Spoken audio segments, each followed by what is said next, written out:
Hello and good evening বন্ধুরা। আশা করি তোমরা সকলে খুব ভালো আছো, সুস্থ আছো। তো আজকে সন্ধ্যায় একটা মজাদার চটপটি স্ন্যাক্স আমি বাড়িতে প্রিপেয়ার করেছি। দেখো, একটা ফুচকা আমি কিনে এনেছি, প্যাকেট ফুচকা। আর বাড়িতে আমি আলু মাখাটা রেডি করেছি। দেখো কত সুন্দরভাবে এখানে আলু দিয়েছি, তার সাথে সিদ্ধ ছোলা মটর ইউজ করেছি, শসা কুচি, পেঁয়াজ নয়, ধনেপাতা কুচি দিয়েছি। বাড়ির বানানো একটি আমার স্পেশাল যে সব রকম ভাজা মশলা হয়, 7-8 রকমের গোটা মশলাকে ভেজে গুঁড়ো করে শুকনো খোলায়, তো সেইটা ব্যবহার করেছি। বিট লবণ ব্যবহার করেছি, চাট মশলা দিয়ে একটি খুব সুস্বাদু আলু মাখা প্রিপেয়ার করেছি এবং কাঁচা লঙ্কা বাটা দিয়েছি এতে।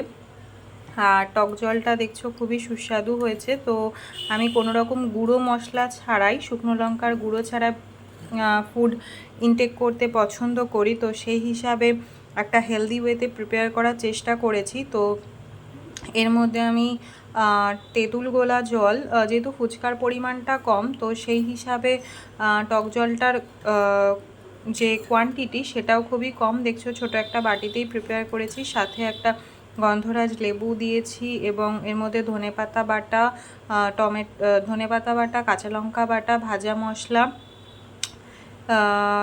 ইমলি যেটাকে বলা হয় তেঁতুল, এছাড়া বিট লবণ, ভাজা মশলা, এই সমস্ত দিয়ে আমি এই টক জলটা প্রিপেয়ার করেছি।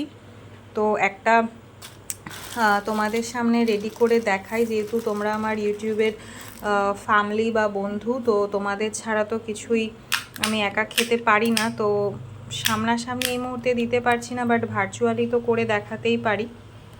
তো দেখো এইখানে ফুচকাটা রাখলাম, তো কিছুটা আলু মাখা আমি এর মধ্যে দিচ্ছি